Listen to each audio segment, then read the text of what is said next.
नमस्कार, मैं हूं पंकज मटपाल और आज इस वीडियो में मैं आपके कुछ और प्रश्नों के उत्तर दूंगा। तो शुरू करते हैं ये कार्यक्रम और लेते हैं करके कुछ सवाल। पहला सवाल जो मैं ले रहा हूं ये पूछा है भावना जी ने, और भावना जी ने सवाल पूछने से पहले कहा है कि वो मेरे वीडियोस को रेगुलरली देखती हैं और उन्हें वो इंसाइटफुल लगते हैं। तो भावना जी, बहुत बहुत धन्यवाद आपका। और मुझे खुशी है कि यदि आपको मेरे वीडियोस से जानकारी मिलती है, मुझे उम्मीद है इससे आपको लाभ भी मिलेगा। और आपने कहा है कि आपको 1 लाख रुपए इन्वेस्ट करने हैं अपनी नीस के फ्यूचर के लिए, और 18-20 साल का आपका इन्वेस्टमेंट होराइज़न है। आप जानना चाहती हैं कि किस स्कीम में इन्वेस्ट किया जाना चाहिए। तो क्योंकि आपका नज़रिया 18-20 साल का है और ऐसे में एक मल्टी कैप फंड मेरे हिसाब से सही चॉइस रहेगी। एक मल्टी कैप फंड में आपको large cap, mid cap, small cap सभी तरह के मार्केट कैप वाले स्टॉक्स का एक्सपोजर मिलेगा। तो एक वेल डाइवर्सिफाइड ये फंड की कैटेगरी है। तो इस कैटेगरी में मैं आपको 2 फंड्स सजेस्ट करूंगा और आप 50-50% करके दोनों ही फंड में इन्वेस्ट कर सकती हैं। एक फंड होगा ICICI prudential multi cap fund और दूसरा होगा Nippon India multi cap fund. और अब लेते हैं अगला सवाल जो पूछा है सबीरा हुसैन ने।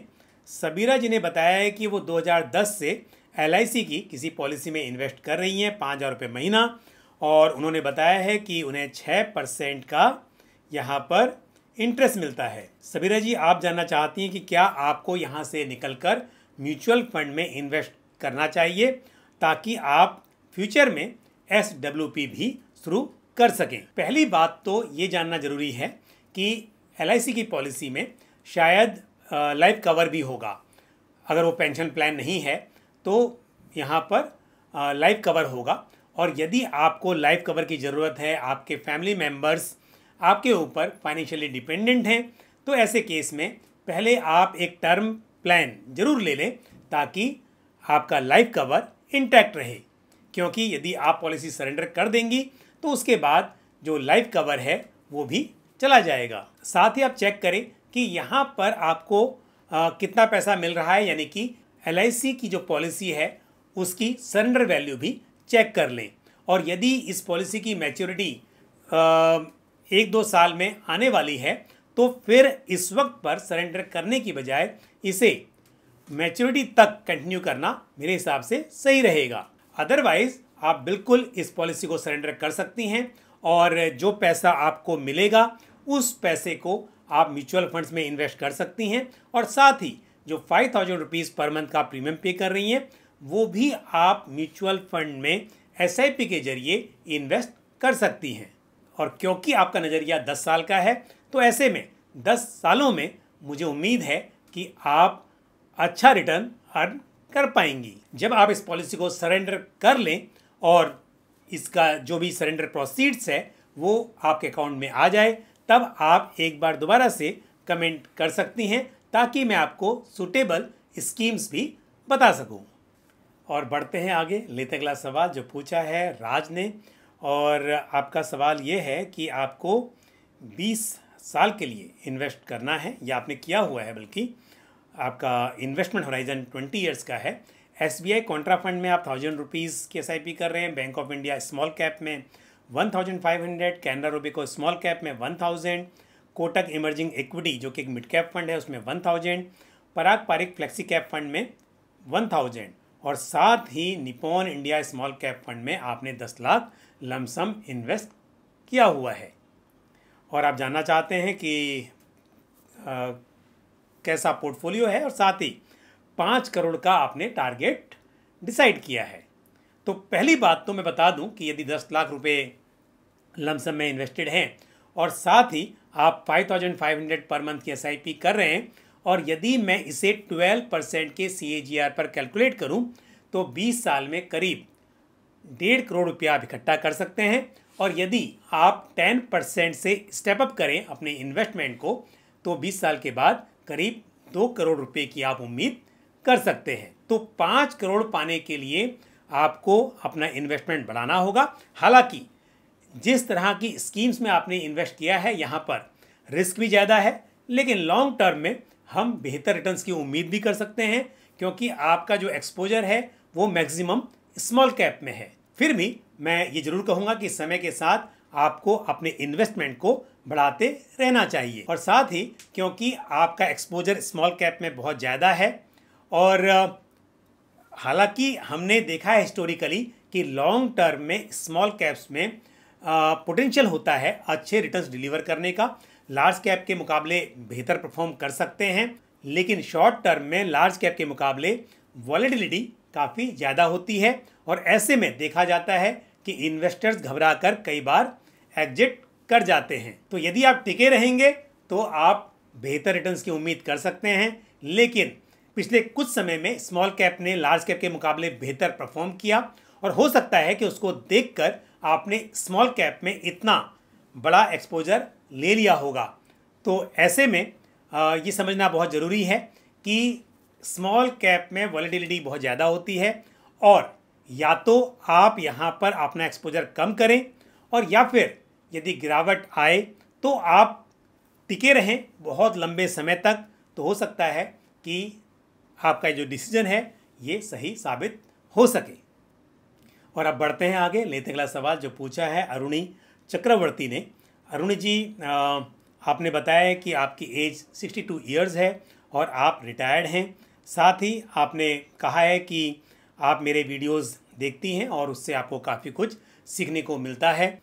साथ ही आपने मेरे लिए गुड विशेस भी कन्वे की हैं, तो इसके लिए आपका बहुत बहुत धन्यवाद। आपने बताया है कि आपने NFO के दौरान निप्पॉन इंडिया ताइवान फंड में 4 लाख रुपए इन्वेस्ट किए थे, और वहाँ पर आपको नुकसान हुआ है। आप जानना चाहती हैं कि क्या आपको वहाँ पर इन्वेस्टेड रहना चाहिए या फिर आपको एग्जिट कर देना चाहिए। Aruni ji, as on 17 November 2023 Nippon India Taiwan fund के रेगुलर प्लान की NAV है 9.1257, और लास्ट 1 ईयर में इस फंड ने 35% का रिटर्न डिलीवर किया है।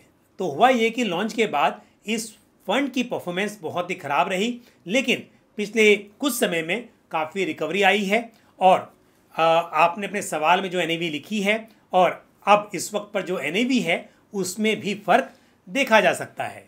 निप्पॉन इंडिया ताइवान फंड एक इंटरनेशनल फंड है जो कि ताइवान बेस्ड कंपनीज में इन्वेस्ट करता है, और मेरी राय में आपको इस फंड से निकल जाना चाहिए, और इस बात को ध्यान में रखते हुए कि आपके पोर्टफोलियो में और कौन कौन सी स्कीम्स हैं, आप इस फंड से मिले हुए पैसों को किसी बैलेंस एडवांटेज फंड में या फिर निफ्टी 50 इंडेक्स फंड में इन्वेस्ट कर सकती हैं। और अब लेते हैं आज का आखिरी सवाल जो पूछा है रविंद्र प्रधान ने। रविंद्र ने कहा है कि उन्हें 8,000 की SIP शुरू करनी है, लेकिन रविंद्र जी आपने ये नहीं बताया कि आपको कितने समय के लिए करनी है, क्योंकि यदि इन्वेस्टमेंट होराइजन बहुत लंबा हो 10 साल उससे अधिक, तो यहाँ पर स्मॉल कैप को पोर्टफोलियो में इंक्लूड करना अच्छा रहता है। लेकिन यदि आप मान लीजिए 5-7 साल के लिए निवेश कर रहे हों, तो ऐसे में large and mid cap fund शायद सही रहेंगे, और यदि नज़रिया 5 साल उससे कम हो तो फिर यहाँ पर large cap oriented equity funds या फिर हाइब्रिड फंड्स सजेस्ट किए जा सकते हैं। तो फिर भी क्योंकि मैं ये मान के चल रहा हूँ कि आपको ये लंबे वक्त के लिए 10 साल या उससे अधिक के लिए निवेश करना है, तो उस हिसाब से मैं कहूँगा आप एक काम कीजिए, 8,000 रुपये हैं तो 2-2 हज़ार की 4 SIP आप कर लीजिए, 4 फंड में SIP कीजिए।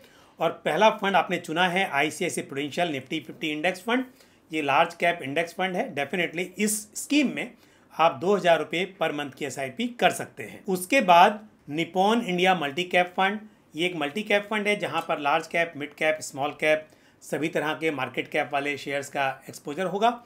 इसमें भी आप 2,000 पर मंथ की SIP कर सकते हैं। आपने large and mid cap category में बहुत सारे फंड चुने हुए हैं, जैसे कि Kotak equity opportunity fund, HDFC large and mid cap fund, Motilal Oswal large and mid cap fund and Mirae asset emerging blue chip fund. ये सभी funds large and mid cap category में हैं और सभी अच्छे फंड्स हैं। आप इसमें से कोई भी एक फंड चुन सकते हैं। और साथ ही आपने एक HDFC फ्लेक्सी कैप फंड भी चुना है, आप इस फंड में भी SIP शुरू कर सकते हैं। तो 4 फंड्स में, क्योंकि फंड्स आपने सेलेक्ट किए हैं और मुझे उन्हीं फंड्स में से आपको कुछ फंड्स बताने हैं, तो ICICI prudential Nifty 50 index fund, Nippon India multi cap fund, HDFC flexi cap fund, और साथ ही जो लार्ज मिड कैप आपने यहाँ पर चुने हैं उनमें से एक फंड आपको चुनना है। मेरे हिसाब से आप एक काम कीजिए, मेरे asset emerging blue chip fund को आप कंसिडर कर सकते हैं। All the best to you. तो मैंने आज कुछ प्रश्नों के उत्तर दिए, मुझे उम्मीद है कि ये सब जानकारी ठीक से आपको समझ में आई होगी। आप इसी तरह से अपने सवाल और सुझाव कमेंट बॉक्स में पोस्ट करते रहें। आज के इस वीडियो में इतना ही। इसी के साथ मुझे दीजिए इजाज़त, अगले वीडियो में फिर आपसे मुलाकात होगी। थैंक यू, जय हिंद। म्यूचुअल फंड निवेश बाजार जोखिमों के अधीन है। योजना से संबंधित सभी दस्तावेजों को ध्यान से पढ़ें।